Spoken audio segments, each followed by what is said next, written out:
Que as bênçãos do Senhor estejam sobre nós. Amigos, nós temos aqui o pastor Odair, que está aqui aos domingos à noite, né? Dando a mensagem, falando da esperança nesse tempo de crise, nesse tempo de angústia. E hoje, pastor Odair que é pastor da Associação Sul-Mato-Grossense. Ele é departamental da área de Ministério Pessoal, Escola Sabatina, e está aqui hoje trazendo um convidado especial, pastor Odair, que eu gostaria que você apresentasse. Primeiramente, bom dia, feliz sábado. É um prazer poder estar retornando, principalmente no dia especial que é o sábado. E encerramento desses 10 dias, né? Hoje encerramos os 10 dias de oração. Eu espero que você tenha alcançado a bênção que você tem buscado durante esses dias. Hoje, é com muita alegria que eu quero convidar aqui à frente o pastor Jomerson. Pastor Jomerson Dias, ele é departamental na União Central Brasileira, e a Centro-Oeste Brasileira, perdão, a UCOB, aqui é a nossa união, e ele cuida das áreas a qual eu também tenho cuidado aqui no estado do Mato Grosso do Sul. Para falar a verdade, acaba sendo o meu chefe, né? E é um prazer, ele cuida do Ministério Pessoal, da Escola Sabatina, e a ASA também, né, pastor? Tem mais algum outro departamento? Missão Global. E hoje nós temos aqui, vamos desfrutar de um momento da abertura da palavra, através do servo de Deus, o pastor Jomerson. Pastor, eu quero fazer uma oração com o senhor, antes então de compartilharmos e abrirmos a palavra. Podemos orar? Pai querido, obrigado, Senhor. Obrigado pela bênção, pelo cuidado, pela forma que o Senhor tem conduzido o teu povo, Pai. A forma que o Senhor tem nos trazido aqui, nos mantido em segurança. E, Senhor, nessa manhã agradável, na sua presença, queremos implorar que o teu Santo Espírito esteja sobre o teu servo, pastor Jomerson. Que ao abrir a palavra, Pai, o seu Espírito o use para transmitir a mensagem que o Senhor tem no seu coração, e que ela venha ao encontro da necessidade do nosso coração. Senhor, nós imploramos para que o nosso coração esteja pronto e preparado para o que o Senhor gostaria de nos falar, mas que essas palavras, elas realizem transformações em nossa vida, no nosso ser, e nos leve a decisões também.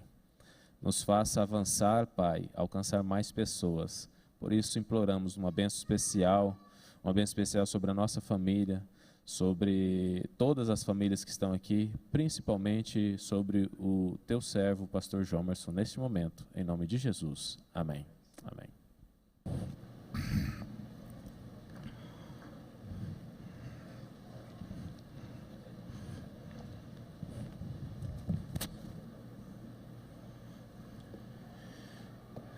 Agradeço ao pastor Odair, pastor Salomão, pelo convite, pelo privilégio de estar aqui nesta manhã. Quero desejar a vocês um feliz sábado, um bom dia, a você que está aqui na Igreja Central de Campo Grande, a você que nos assiste pelas redes sociais da igreja, você que está aqui e você que está à distância, um feliz sábado, que Deus possa te abençoar e que a palavra do Senhor possa nessa manhã alcançar o seu coração. Eu quero convidá-los a abrir as suas Bíblias em João, no capítulo 20.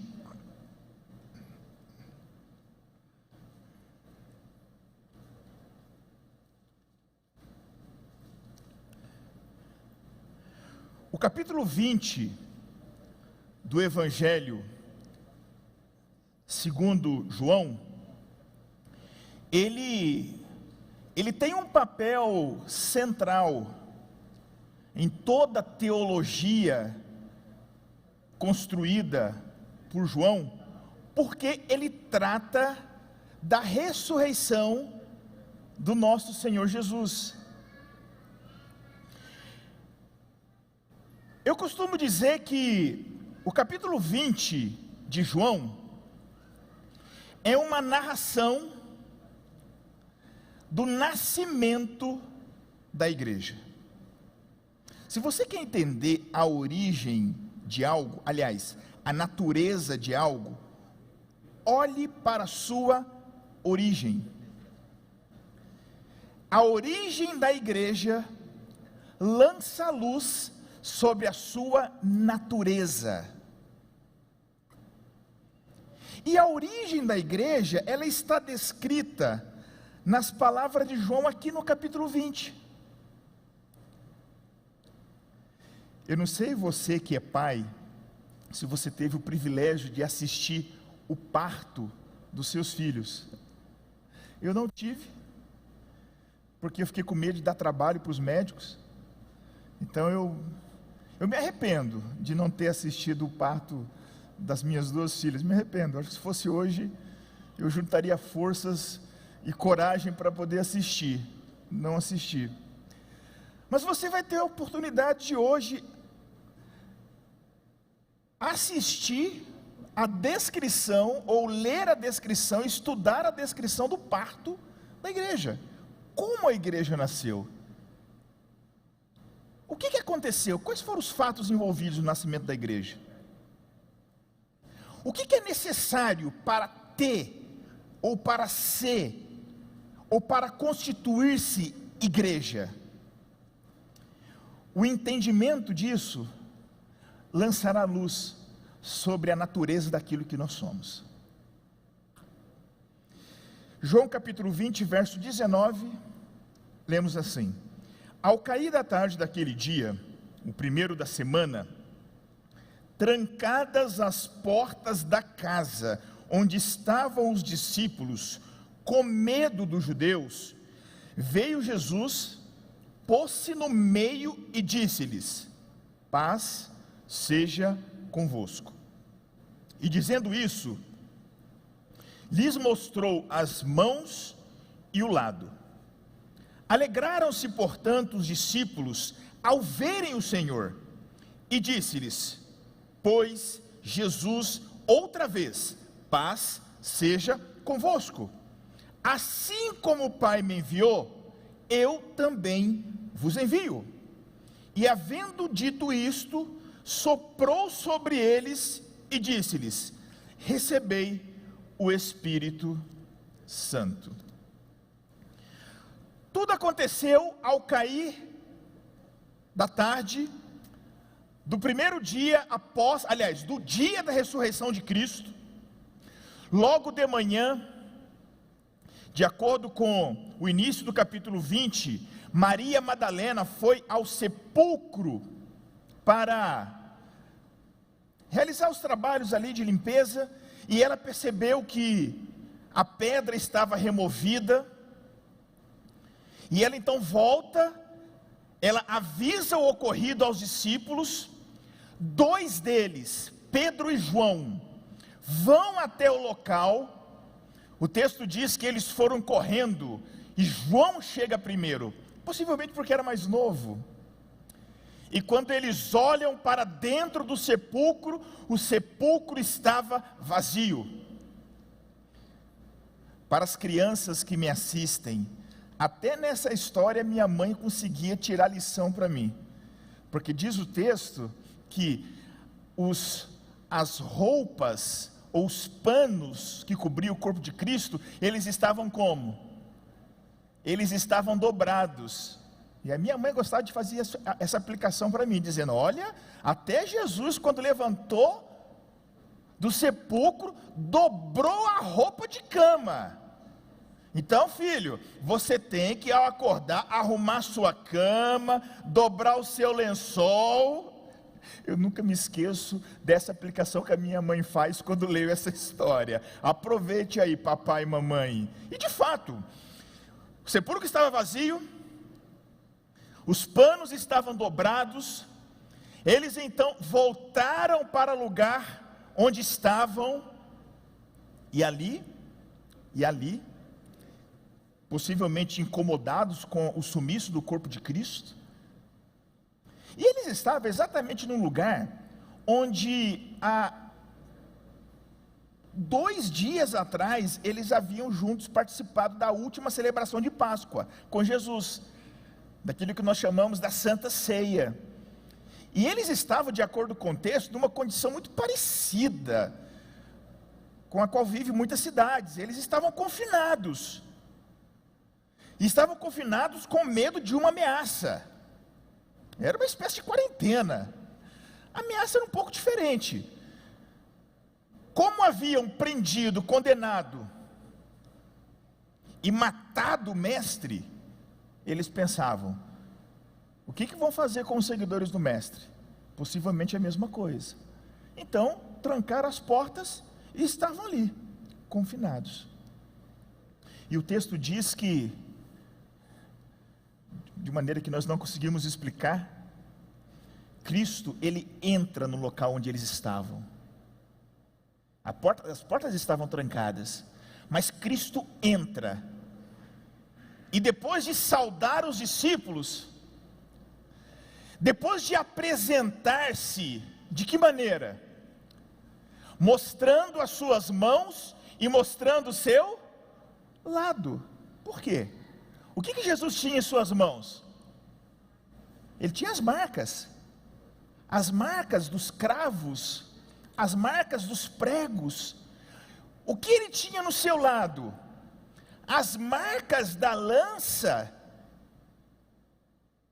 que o perfurou. Aquelas marcas não eram apenas para identificar quem ele era, embora elas serviram para isso também.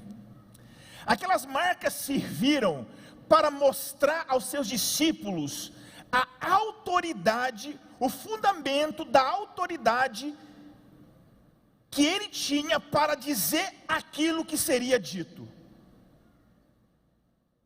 O que Cristo estava prestes a dizer para os seus discípulos não poderia ser dito por qualquer um. Para você dizer o que ele diria, você tinha que estar revestido de autoridade.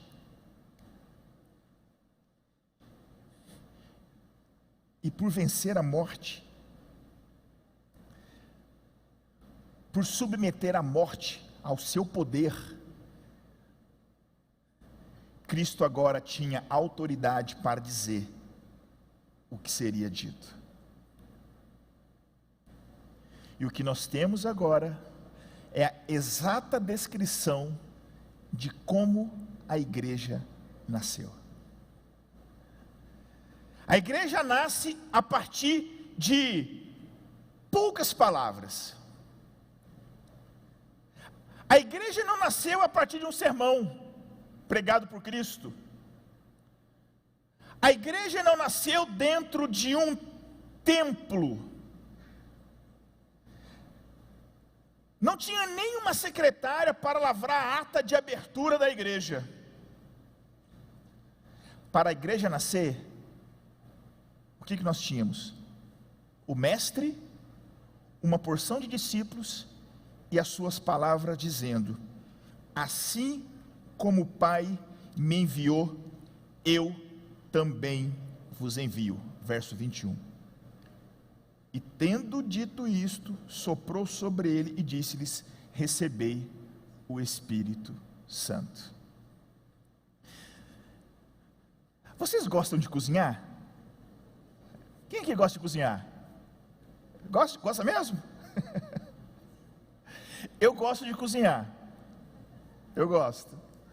A minha esposa diz: você gosta de cozinhar porque você não cozinha por obrigação. Você cozinha para o hobby e cozinha quando quer. Por isso que você gosta. Talvez. Você gosta muito de cozinhar. Mas diferente da minha esposa, para cozinhar eu preciso da receita. E eu sou muito metódico, até por natureza, por personalidade, eu sou bem sistemático. Então, eu olho os ingredientes, eu preciso ter todos os ingredientes e eu sigo passo a passo. A minha esposa não.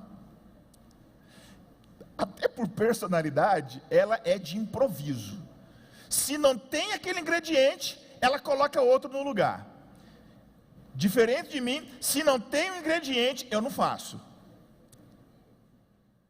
Para aqueles que gostam de cozinhar, aliás, para todos vocês, eu pergunto: à luz do que acabamos de ler, à luz da descrição que a Bíblia faz do nascimento da igreja, eu pergunto: quais são os ingredientes necessários para termos uma igreja. O nascimento dela me ensina. O nascimento da igreja me mostra os ingredientes necessários. Eu pergunto, precisa de um templo? Não necessariamente. Porque para o nascimento dessa igreja, para a primeira igreja, para a igreja constituída por Cristo, os ingredientes necessários foram o mestre,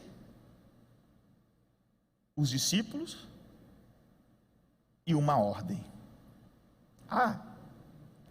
Faltou o ingrediente. Sem esse, a receita dá problema.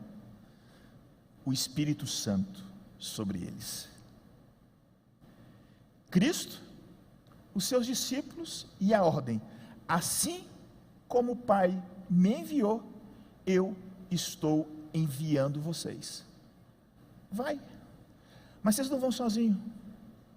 Recebam o Espírito Santo. À luz do que acabamos de ler, nós podemos, portanto, descrever a igreja como os discípulos de Cristo, enviados para fazer o que Cristo fez. Amigos, a missão da igreja, o papel da igreja, é uma continuidade do papel de Cristo. O que a igreja deve fazer é o que Cristo fez, porque o envio dos seus discípulos tinha um padrão, tinha um modelo. Assim como o Pai me enviou, do mesmo modo como eu fui enviado, eu estou enviando vocês. Então vocês querem saber o motivo pelo qual eu estou enviando? Vocês querem saber o para que vocês estão sendo enviados? Olhem para mim, porque assim como o Pai me enviou, eu também os envio. Cristo é a modelagem. Para você entender a natureza da igreja, a natureza daquilo que somos, você precisa olhar para Cristo. E Cristo veio para quê? Em suas palavras, ele diz: o Filho do Homem veio para buscar e salvar o perdido. Aquilo que somos reveste de significado aquilo que nós fazemos. Você precisa entender o que você é em Cristo. Eu preciso entender o que eu sou. Eu sou um enviado. E o entendimento, essa perspectiva, dá uma luz completamente diferente ao entendimento daquilo que nós somos como igreja. E eu gosto de dizer daquilo que nós somos, porque é uma distorção completa dizer que a igreja sou eu.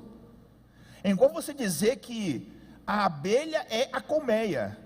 Não, a abelha não é a colmeia é a somatória das abelhas. Da mesma forma, igreja precisa de uma compreensão coletiva. Eu não sou igreja sozinho. Para ser igreja eu preciso de você e você precisa de mim. A igreja é a somatória de tudo aquilo que nós somos. E o entendimento daquilo que nós somos como igreja dá um significado totalmente diferente àquilo que nós fazemos.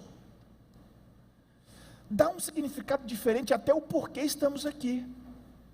O que justifica um culto de sábado? O que nós viemos fazer aqui? Para essa pergunta é muito comum a resposta: nós viemos adorar. Amados, adoração não depende de circunstâncias temporais. Qual é o tempo para adorar? Todo o tempo. Qual é o lugar para adorar? Todo lugar. A adoração acaba quando o culto termina? A adoração começa às 9 horas? A Adoração não depende de circunstâncias de tempo e lugar. Adoração é condição. O aspecto principal dela é o existencial. Eu existo para adorar. Eu existo como adorador. Eu adoro a Deus na minha faculdade, no meu trabalho, de manhã, quando acordo, quando me deito. A minha casa, o teu lar, onde você vive com a sua família, é um lugar de adoração. Todo lugar é um lugar de adoração. Nós estamos aqui adorando, estamos. Mas o que justifica o culto não é a adoração, porque a adoração se dá em todo lugar. O que justifica o culto é a celebração daquilo que aconteceu antes e a renovação para aquilo que precisa acontecer depois. O que eu celebro num culto? Eu celebro a semana que eu tive de envio. E aqui eu renovo o meu compromisso com aquilo que eu sou. O que eu sou? Eu sou igreja enviada. É por isso que eu costumo dizer, pastor Salomão, que porta de igreja não é lugar para se despedir os membros.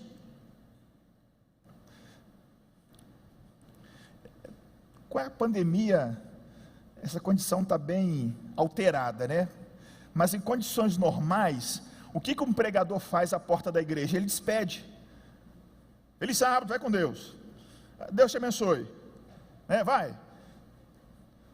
Boa semana. Até sábado que vem. Gente, porta de igreja não é lugar para despedir a igreja. A porta é lugar para enviar a igreja.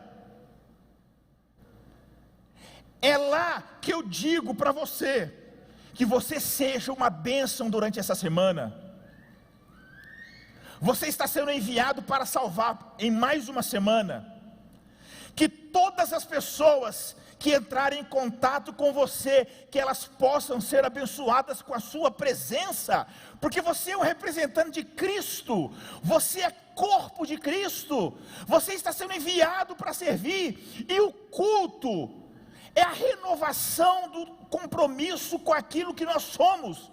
Nós somos a igreja enviada. Assim como o Pai me enviou, eu também vos envio. É isso que nós somos. E eu congrego aos sábados para poder celebrar as conquistas da semana. Para que serve cartão de escola? Hoje não vamos falar muito sobre escola sabatina hoje à tarde, né, pastor Odaí? Para que serve cartão de escola sabatina? Aquilo parece uma coisa tão chata, né? Para que é aquilo? É coleta de dados? É coleta de informações? Não.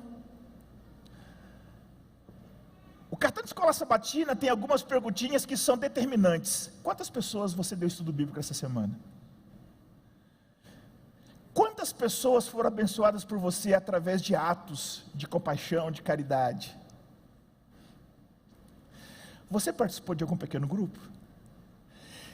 São perguntas que ajudam a unidade a conversar e a celebrar as conquistas da semana. Hoje também vou falar sobre a escola sabatina.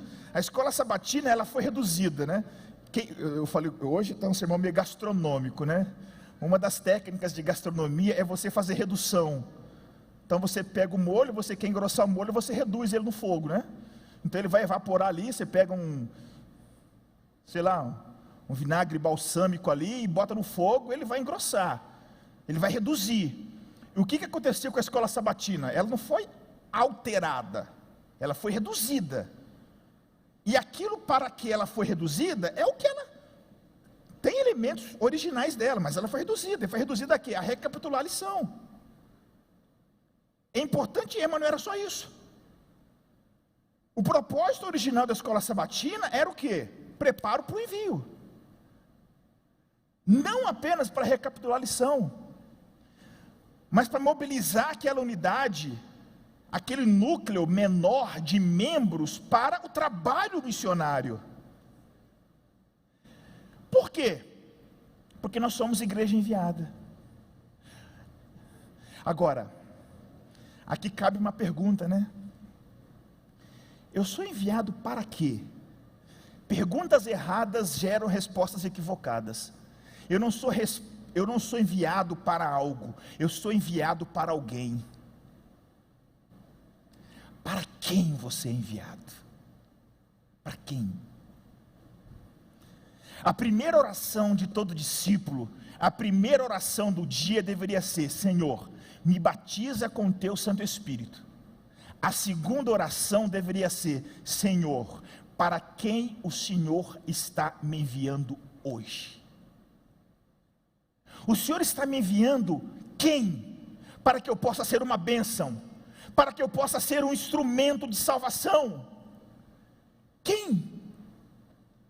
Queridos, já parou para pensar que aquele rapaz, aquela moça que apareceu no teu aplicativo de Uber, uma pessoa que você nunca viu e que você entra no carro dela para fazer um trecho de poucos minutos até o local, o destino que você pretende chegar, aquela pessoa, talvez a única oportunidade dela de conhecer salvação e de se encontrar com Cristo é você.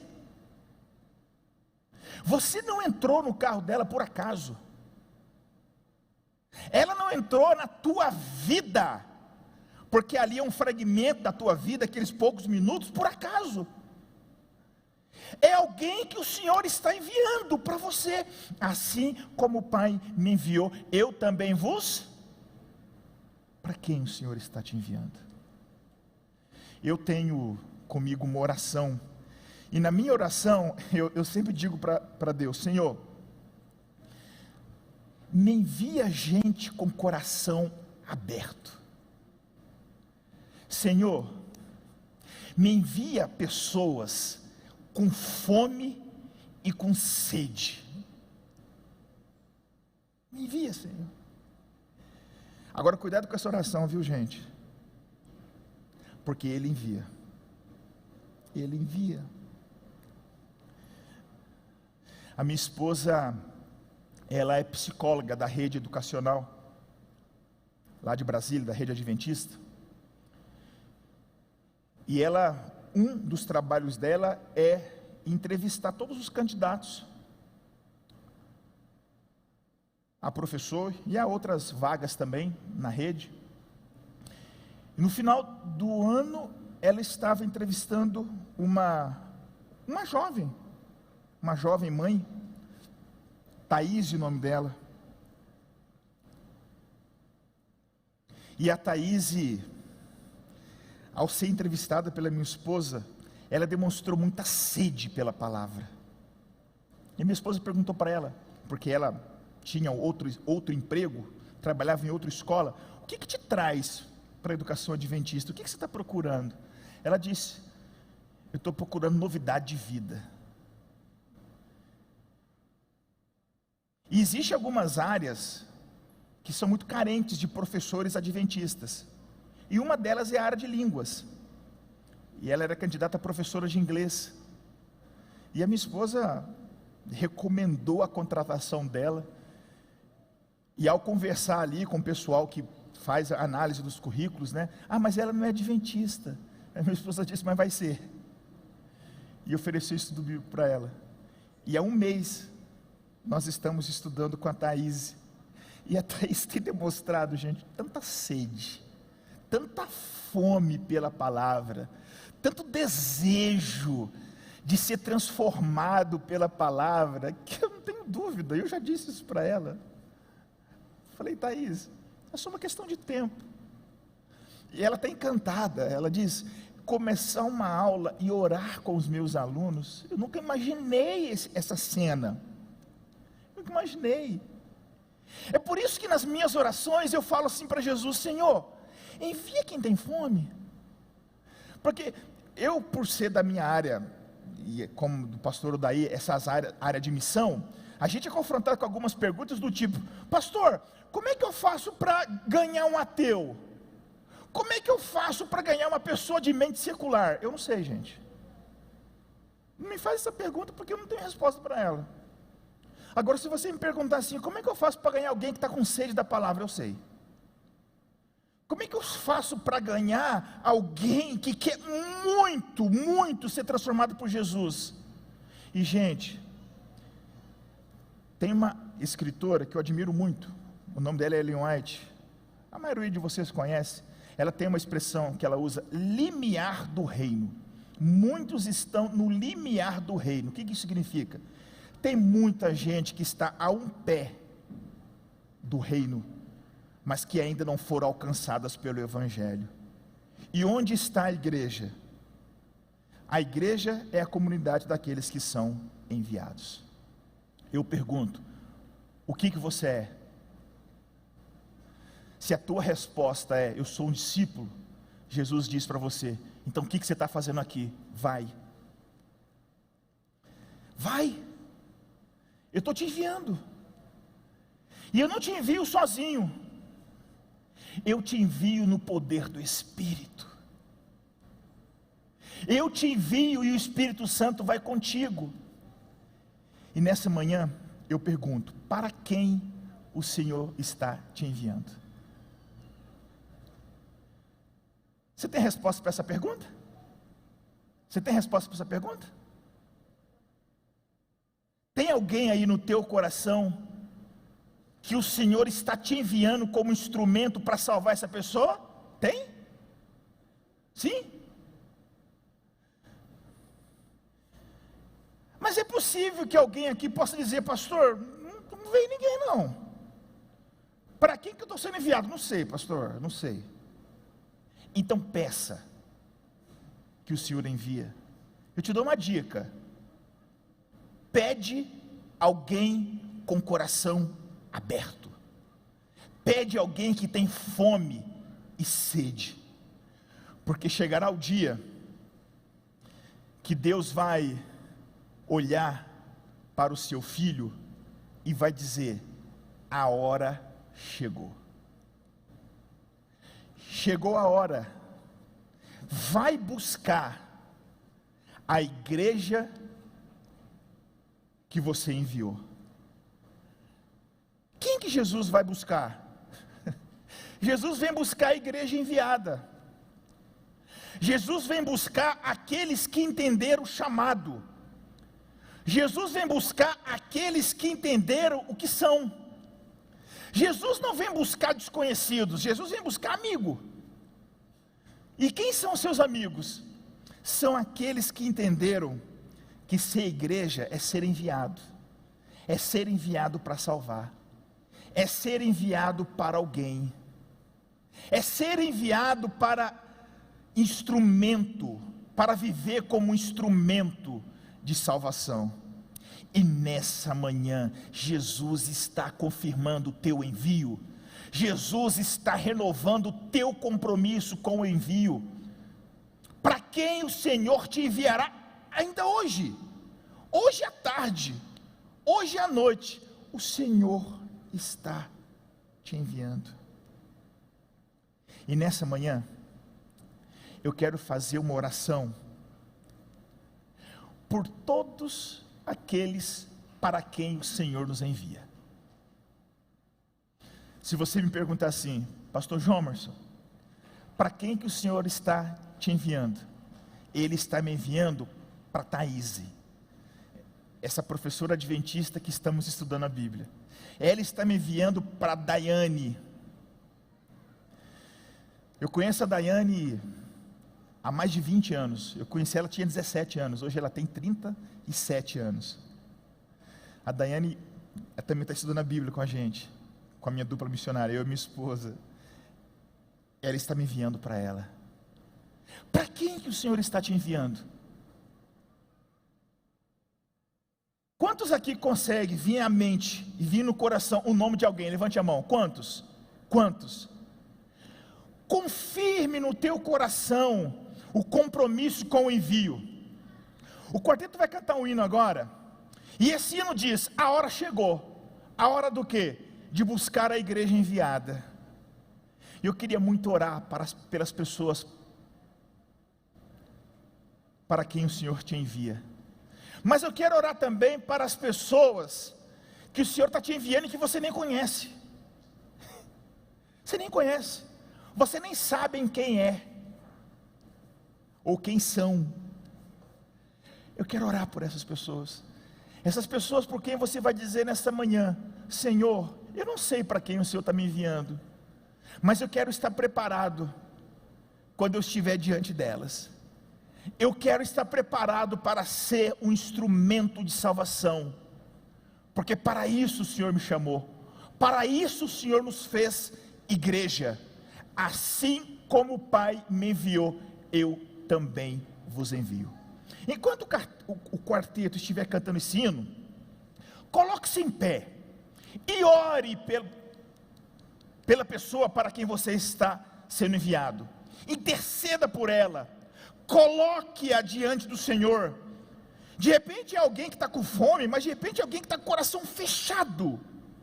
Peça a Deus sabedoria, peça a Deus o Espírito, porque nessa manhã Ele sopra sobre nós o Espírito e diz: recebei o Espírito Santo. Você não está sendo enviado sozinho, você está sendo enviado no poder do Espírito.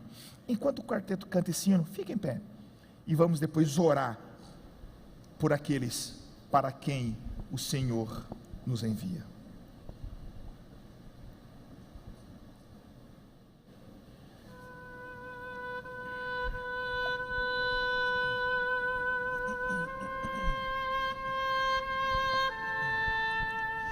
Já ouvimos tantas vezes sobre a volta de Jesus.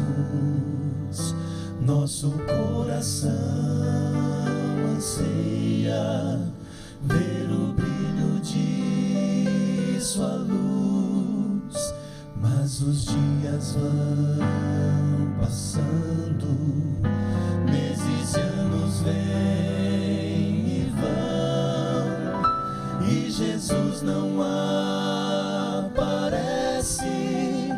Temos esperado em vão, os sinais vão se cumprindo com incrível precisão. Nossa fé está segura na divina inspiração.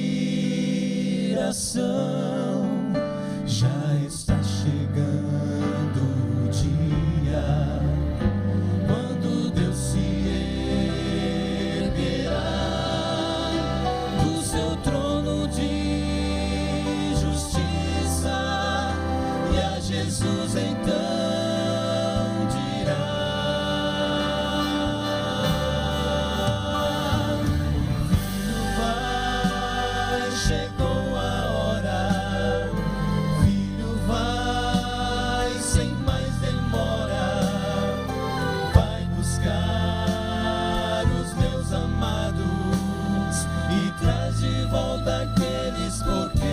você morreu.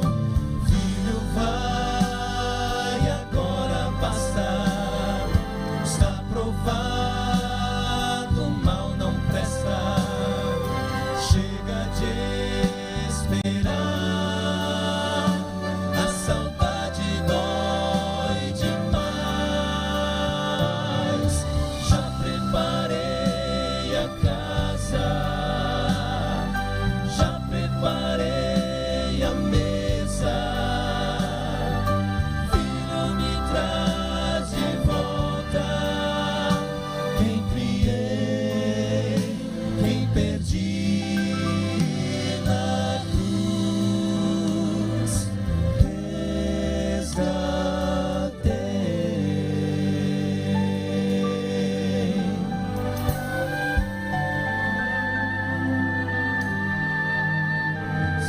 Você já foi tentado a descrer ou desistir,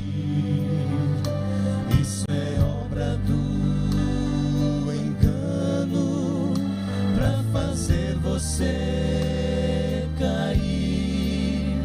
Já está chegando o dia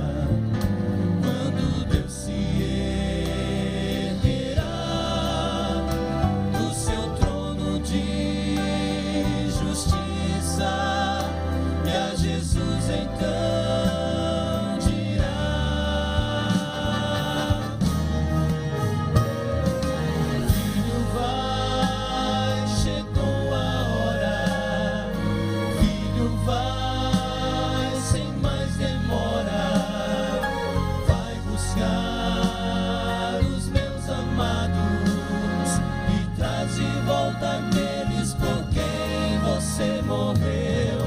Filho, vai agora bastar. Está provado, o mal não presta. Chega de esperar, a saudade dói demais. Já preparei a casa, já preparei a mesa. Filho, me traz de volta quem criei, quem perdi. Na cruz resgatei.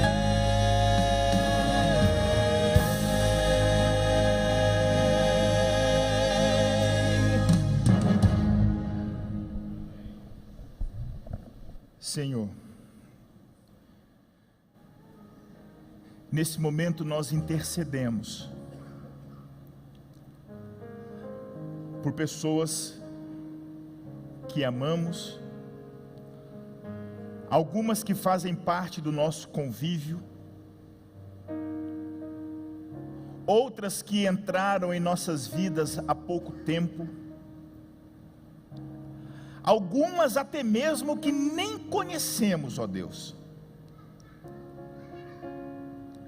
Pai, o entendimento de que somos enviados, o compromisso de ser o que Cristo foi, o compromisso de ser o corpo de Cristo, a presença física de Cristo no mundo, nos faz acreditar que precisamos desesperadamente do Espírito Santo. Derrame Ele sobre nós, Senhor, porque às vezes nós nem sabemos o que fazer, nem sabemos o que falar. Algumas vezes precisamos dar respostas para a razão da nossa esperança. Por isso o Espírito Santo, Ele é vital em nossas vidas. Pai, é uma questão de vida e de morte, é uma questão de salvação eterna. Que esta igreja possa ser confirmada pelo Teu Santo Espírito como uma igreja constituída de valentes discípulos, enviados, presentes no mundo, para transformar vidas, para alcançar pessoas com o poder do Evangelho, para ganhar almas para o Teu reino. Pai, daqui a pouco nós sairemos, mas nós não sairemos por essas portas despedidos, mas enviados. Quem serão aqueles que encontraremos ao longo desse dia e ao longo dessa semana? No próximo sábado queremos estar aqui para celebrar as conquistas do envio e renovar o compromisso com aquilo que somos, discípulos enviados para salvar. Obrigado, Senhor, pelo privilégio de ser tudo isso. Pela Tua graça nós suplicamos e pedimos em nome de Jesus. Amém, Senhor, amém. Que Deus os abençoe e que vocês sejam enviados para ser uma bênção em mais uma semana, amém?